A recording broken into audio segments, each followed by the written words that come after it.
बच्चों, आज अपन पढ़ेंगे जीव विज्ञान कक्षा 12 अध्याय 10 मानव कल्याण में सूक्ष्म जीव, जिसके अंतर्गत अपन पढ़ेंगे घरेलू उत्पादों में सूक्ष्म जीव, औद्योगिक उत्पादों में सूक्ष्म जीव, बाहित मल उपचार में सूक्ष्म जीव एवं बायोगैस के उत्पादन में सूक्ष्म जीवों की भूमिका।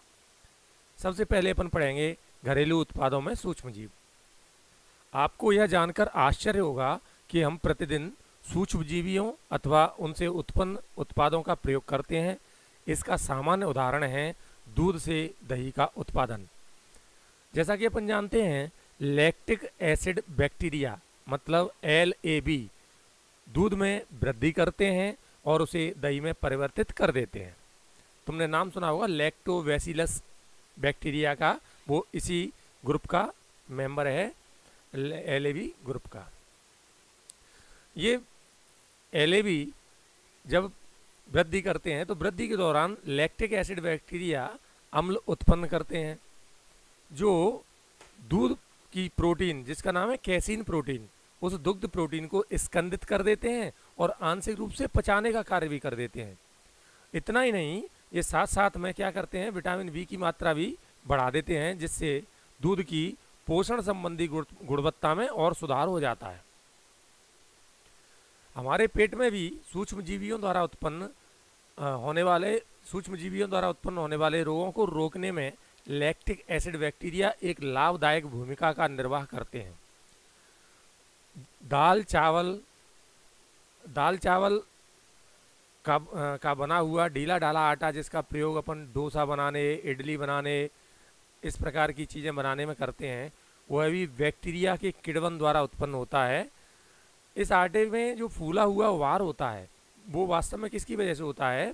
जब किण्वन की क्रिया होती है तो उस समय उस किण्वन की क्रिया में CO2 निकलती है। जब ये CO2 निकलती है तो उस आटे को फुला देती है। इस आटे को बनाने के लिए अपन क्या करते हैं, बेकर यीस्ट या सैक्रोमाइसिस सेरेविस का प्रयोग करते हैं, जिससे अपन क्या करते हैं, आटे को फुला देते हैं। जिससे क्या होता है, बेकरी उद्योग में अपन देखते हैं आटे को फुलाने के लिए बेकर यीस्ट या सैक्रोमाइसिस सेरेविस का उपयोग करते हैं। कई पारंपरिक पेय पदार्थों की तथा कई आहारों की एक बड़ी संख्या ऐसी है जिसका निर्माण भी सूक्ष्मजीवियों द्वारा किण्वन के द्वारा तैयार कराया जाता है। तुमने सुना होगा ताड़ी के बारे में या टोडी के बारे में। साउथ इंडिया में या दक्षिण भारत में एक पारंपरिक पेय पदार्थ है टोडी। इसे ताड़ के वृक्षों के तने से प्राप्त किया जाता है। ताड़ के वृक्षों में घाव कर दिया जाता है, कट लगा दिया जाता है और वहाँ से एक उसमें से तरल पदार्थ निकलता है, उसको इकट्ठा कर लिया जाता है और उसका किण्वन करा के, फर्मेंटेशन करा के उससे टोडी प्राप्त की जाती है, जो कि एक कहना चाहिए नशीला पदार्थ होता है। ठीक है। सूक्ष्मजीवियों का प्रयोग किण्वन में जैसे मछलियों के या सोयाबीन के या बांस के प्ररोह से इनसे भोजन तैयार करने के लिए भी इसका किण्वन किया जाता है। पनीर या चीज़ बनाने में भी सूक्ष्मजीवियों का उपयोग किया जाता है।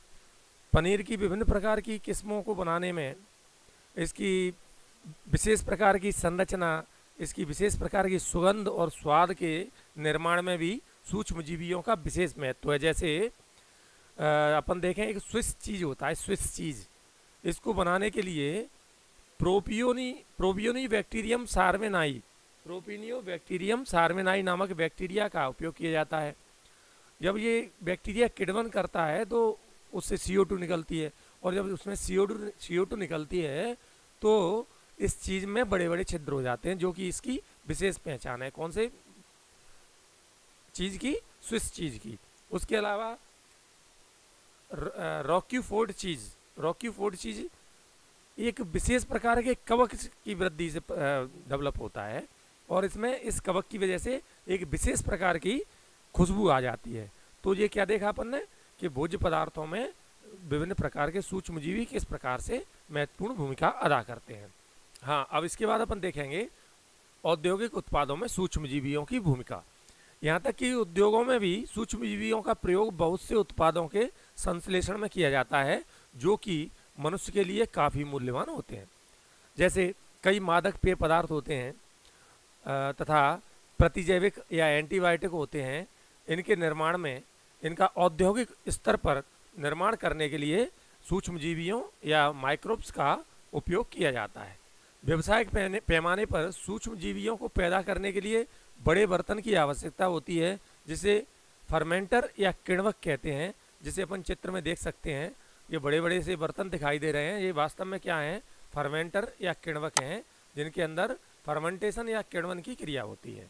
इस चित्र में अपन देख सकते हैं। अब किण्वन के द्वारा कौन कौन से पेय पदार्थ बनाए जाते हैं उनके बारे में अपन जाने।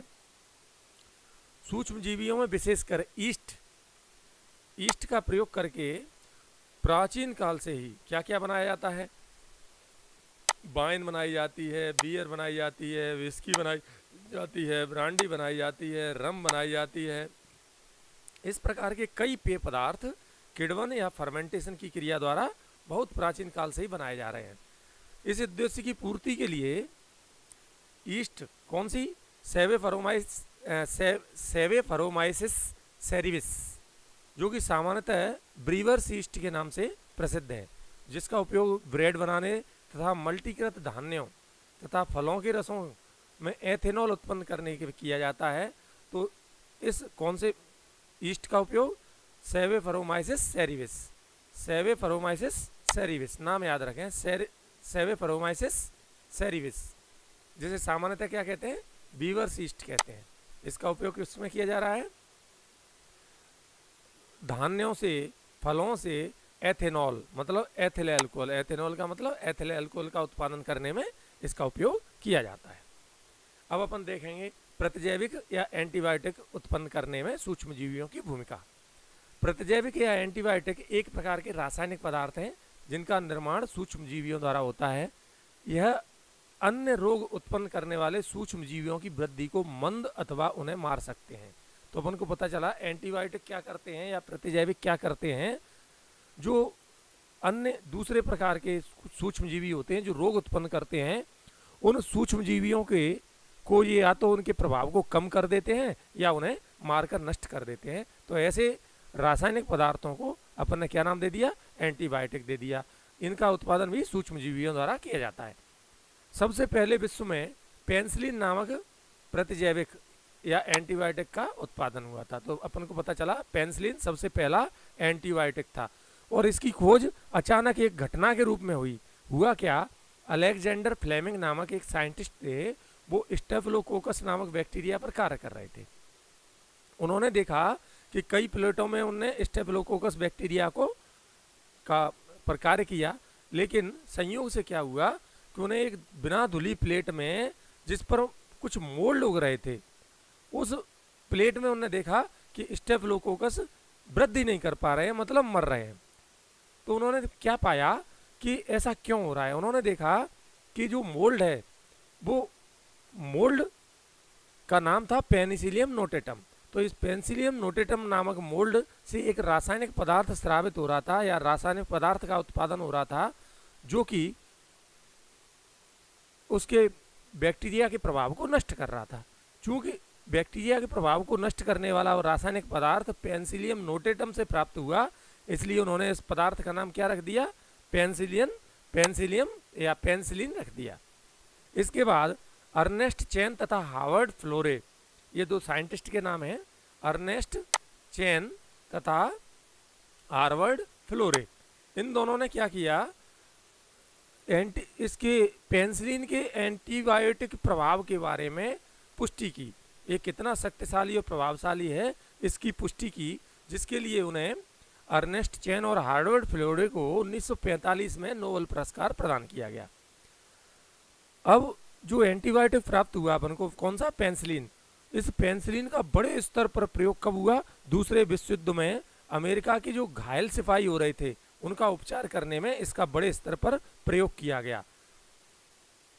इसके बाद अपन ने देखा कि सबसे पहले पेनिसिलिन बना, उसके बाद कई एंटीबायोटिकों का निर्माण किया गया।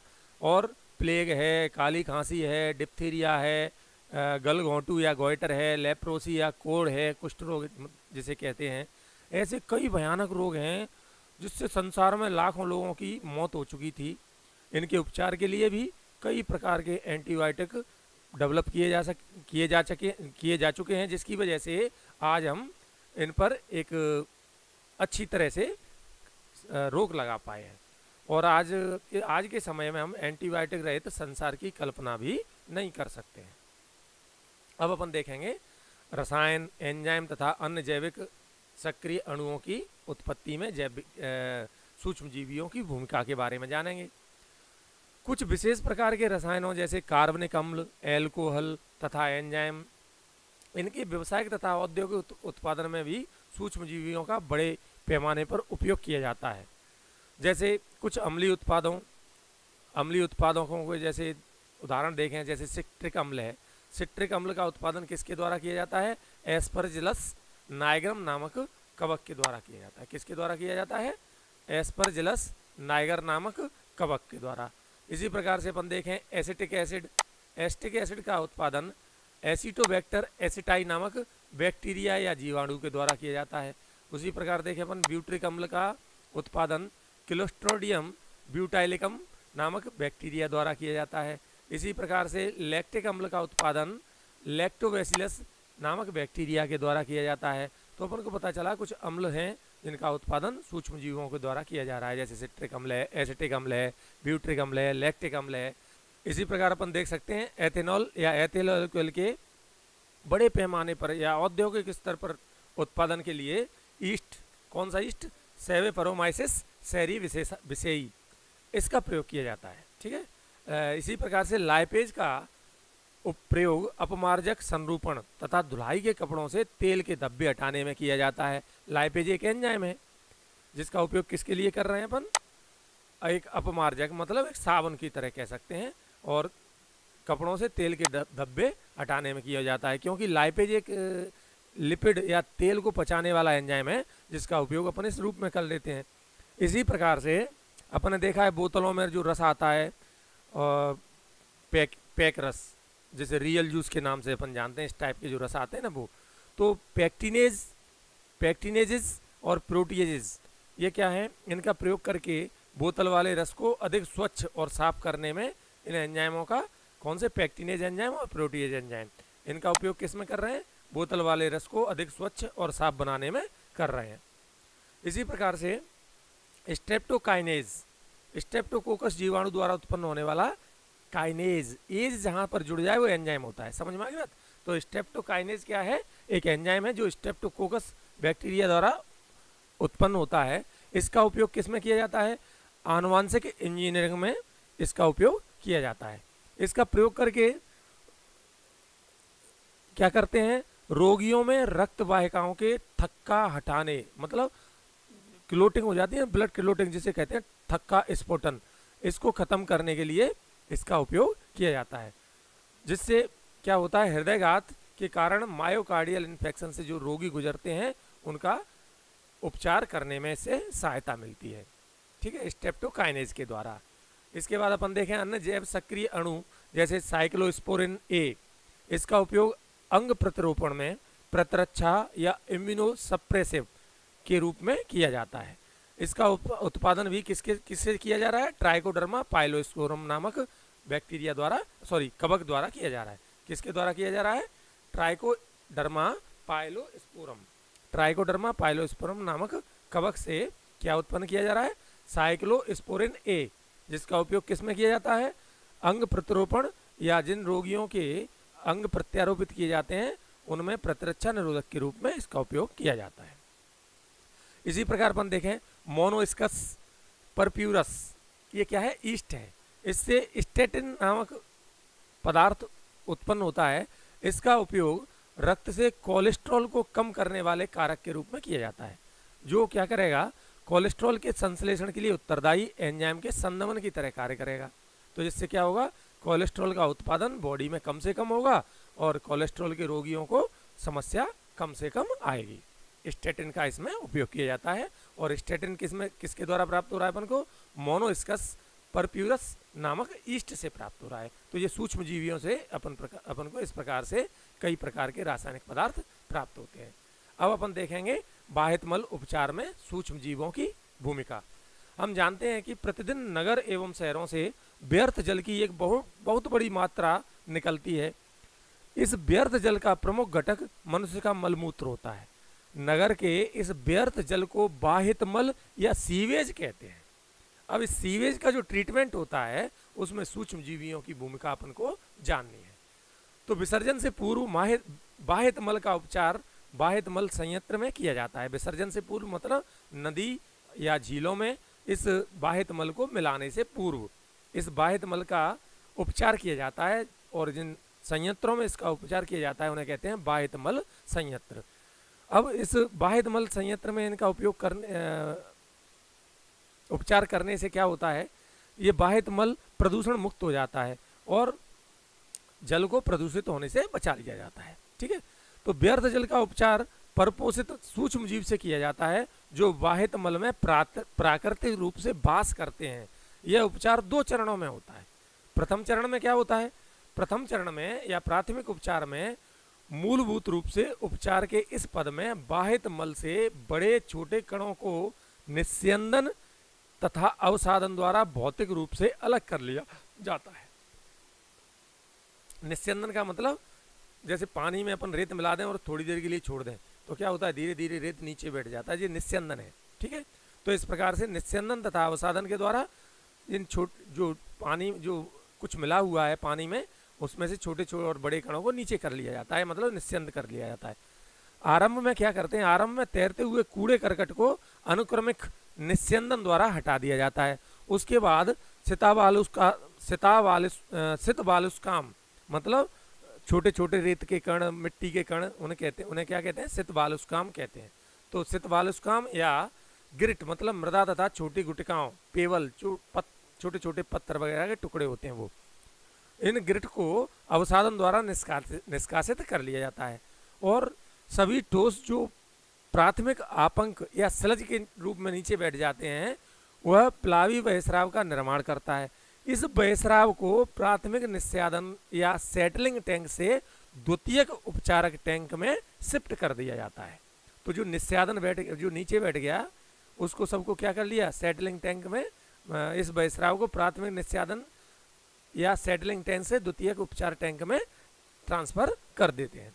अब द्वितीय यहाँ पर क्या होता है, द्वितीयक उपचार प्रारंभ हो जाता है। जैसे क्या कहते हैं, द्वितीयक उपचार या जीव विज्ञानी उपचार, वास्तव में सूक्ष्म जीवियों का उपयोग यहाँ पर होता है। प्राथमिक बहिस्राव को बड़े वायवीय टैंकों में से गुजारा जाता है। जो प्राथमिक बहिस्राव प्राप्त हुआ था ना उसको क्या किया, बड़े बड़े वायवीय टैंकों से गुजारा जाता है जहाँ पर लगातार यांत्रिक रूप से इनको हिलाया जाता है और वायु को इसमें पंप किया जाता है, जिससे लाभदायक वायवीय सूक्ष्म जीवियों की प्रबल सशक्त वृद्धि ऊर्णक के रूप में होने लग जाती है। ऊर्णक का मतलब होता है कवकीय तंतुओं से जुड़े हुए जीवाणुओं के जाली जैसी संरचना, मतलब जीवाणुओं का एक झुंड जो कवकीय तंतुओं से जुड़ा हुआ है, इसको क्या नाम दे दिया, ऊर्णक। तो जब इसमें वायु दी जाती है तो इससे क्या होता है, जो लाभदायक वायुवीय या एरोबिक सूक्ष्मजीवी होते हैं उनकी संख्या बढ़ती जाती है। ठीक है, इनकी वृद्धि के दौरान ये सूक्ष्मजीवी बहिस्राव में उपस्थित कार्बनिक पदार्थों के प्रमुख भागों की खपत करते हैं। तो यहाँ पे क्या हो रहा है, जब इन सूक्ष्मजीवियों की वृद्धि हो रही है मतलब संख्या बढ़ रही है तो इनको भोजन भी चाहिए। तो भोजन चाहिए तो ये क्या करेगा, जो बहिस्राव प्राथमिक टैंक से प्राप्त किया था उस बहिस्राव में जो कार्बनिक पदार्थ हैं, जो अवशेष हैं किसके, मल के, उन कार्बनिक पदार्थों को ये खा जाते हैं, मतलब उनको नष्ट करते जाते हैं और बहिस्राव की बीओडी या बायोकेमिकल डिमांड को धीरे धीरे ये घटाने लगते हैं और बाहित मल को तब तक इस प्रकार से उपचारित करते रहते हैं जब तक कि उस बाहित मल की या उस स्लज की बीओडी बहुत कम ना हो जाए। और जब बीओडी बाहित मल की एक बार कम हो जाती है तब क्या होता है, बाहित मल को निस्सादन या सेटलिंग टैंक में भेजते हैं जहां जीवाणुओं के झुंड उसे अवसाद में परिवर्तित कर देते हैं। यह अवसाद सक्रियत आपंक कहलाता है। अब जो सक्रियत आपंक है उसे उस सक्रियत आपंक के छोटे से भाग को फिर से पीछे से वायवीय टैंक में पंप करते हैं। अब क्या होगा, जब वायवीय टैंक में फिर पंप इसको भेजेंगे तो फिर क्या होगा, वहाँ पे जो सूक्ष्म जीव हैं वो इसको फिर से खाएंगे। तो यह आपंक निवेश द्रव्य की तरह से कार्य करता है, मतलब बार बार इसको भेजते हैं जिसका निवेशन हो रहा है और एक पदार्थ की निवेश मतलब बार बार इसका उपयोग कर रहे हैं। तो इस निवेश द्रव्य की तरह कार्य कर रहा है। जहाँ पर क्या हो रहा है, बैक्टीरिया बार बार इसको नष्ट करते जा रहे हैं। इस प्रकार इसको रिपीटेड करते रहते हैं और बैक्टीरिया इसमें उपस्थित कार्बनिक पदार्थों को अपने भोजन के रूप में उपयोग करते जाते हैं और ये जो आपंक है वो धीरे धीरे खत्म होता जाता है और आपंक का बचा कुचा मुख्य भाग बड़े टैंक में पंप कर दिया जाता है, जिसे अवायवीय आपंक संपाचित्र या एनारोबिक स्लज डाइजेस्टर कहते हैं। यहाँ पर जो जीवाणुओं की अन्य किस्में हैं वो अवायवीय रूप से वृद्धि करती हैं। मतलब अब जहाँ पर जो आया, कहाँ पे आया, अवायवीय आपंक संपाचित्र या एनारोबिक स्लज जो है, इस जो एनारोबिक स्लज डाइजेस्टर है वहाँ पे भेज दिया इसको पूरे को। वहाँ पर क्या है, अवायवीय बैक्टीरिया हैं। ये अवायवीय बैक्टीरिया क्या करेंगे, यहाँ पे वृद्धि करेंगे, क्योंकि यहाँ पे हवा तो है नहीं, ऑक्सीजन है नहीं, तो वे इस आपंक में उपस्थित जीवाणुओं और कवकों का पाचन कर लेंगे और इस पाचन के दौरान जीवाणु क्या करेंगे, विभिन्न प्रकार की गैसों का मिश्रण उत्पन्न करेंगे, जिसमें मीथेन, हाइड्रोजन और सल्फाइड तथा कार्बन डाइऑक्साइड गैसें होंगी, जो कि वास्तव में बायोगैस हैं। ये बायोगैस का निर्माण करेंगी और ये बायोगैस कैसी है, ज्वलनशील होती है। इस कारण इनका प्रयोग ऊर्जा के स्रोत के रूप में किया जा सकता है। तो इस प्रकार से अपन बाह्य मल को उपचारित कर देते हैं। इसके बाद नंबर आता है बायोगैस के उत्पादन में सूक्ष्मजीवियों की भूमिका। बायोगैस एक प्रकार से गैसों का मिश्रण है जिसमें मुख्यतः मीथेन गैस शामिल है। इस मिश्रण में जो सूक्ष्मजीवी, अब अपन जानेंगे बायोगैस के उत्पादन में सूक्ष्मजीवियों की भूमिका। बायोगैस एक प्रकार से गैसों का मिश्रण है जिसमें मुख्य रूप से मीथेन गैस शामिल है, जो सूक्ष्मजीवियों की सक्रियता द्वारा उत्पन्न होती है। कुछ बैक्टीरिया जो सेल्यूलोजी पदार्थों का अवायवीय रूप से अपघटन करते हैं या सेल्यूलोजी पदार्थों पर उगते हैं, वह क्या करेंगे, CO2 और H2O के साथ बड़ी मात्रा में मीथेन गैस भी उत्पन्न करते हैं। सामूहिक रूप से इन जीवाणुओं को मीथेनोजेन कहा जाता है। इनमें से सामान्य जीवाणु बैक्टीरियम है। ये मीथेनोबैक्टीरियम सामान्यतः अवायवीय गाढ़े कीचड़ में पाया जाता है।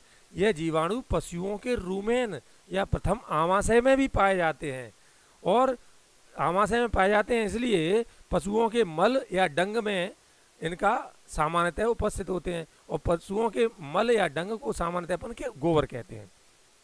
ठीक है, तो इस गोबर में इन जीवाणुओं की मात्रा बहुत ज़्यादा है और गोबर में पादपों के सेल्यूलोजी व्युत्पन्न प्रचुर मात्रा में भी होते हैं। अतः क्या होता है, इनका प्रयोग बायोगैस को पैदा करने में किया जाता है, जिसे सामान्यतः गोबर गैस भी कहते हैं। बायोगैस संयंत्र में क्या होता है, एक टैंक होता है जो 10 से 15 फीट गहरा होता है, जिसमें गोबर जैसे अपशिष्ट पदार्थ और उनको रख दिया जाता है, भर दिया जाता है। जैसे अब इस करदम या स्लज में जो भर दिया है अपन ने, उस करदम के ऊपर ढक्कन लगा दिया जाता है और इसमें सूक्ष्मजीवी चूंकि पहले से उपस्थित हैं ही गोबर में, वो सूक्ष्मजीवी अपनी सक्रियता करते हैं और उस टैंक में गैस बनाते हैं। तो इस टैंक में अपन देख सकते हैं, इस टैंक में यहाँ से जल और गोबर का घोल डाल दिया जाता है और ये टैंक में यहाँ से अंदर पहुँच जाता है। ये डाइजेस्टर है, इसके अंदर सूक्ष्मजीवी इस पर कार्य करते हैं। यहाँ इसमें जो ढक्कन लगा हुआ है, इस ढक्कन में पाइप फिट है और यहाँ से गैस बाहर निकल जाती है और जो स्लज है, मतलब बचा हुआ भाग है, वो इस टैंक में एकत्रित होता रहता है। जिसका उपयोग कैसे करते हैं, देखो इसमें जो ढक्कन है वो ऊपर उठता जाता है, जो अभी मैंने दिखाया था, ऊपर से ढक्कन लगा है जिसमें एक पाइप लगा हुआ है ऊपर। जो बायोगैस संयंत्र में एक उसमें से ढक्कन में से एक निकास लगा हुआ है जिसमें पाइप जुड़ा है। इस पाइप की सहायता से आसपास के घरों में बायोगैस की आपूर्ति कर दी जाती है और जो उपयोग में की गई करदम है उसको दूसरे द्वार से बाहर निकाल लिया जाता है, जिसका प्रयोग उर्वरकों के रूप में किया जाता है। इस प्रकार से अपना ये चैप्टर समाप्त होता है।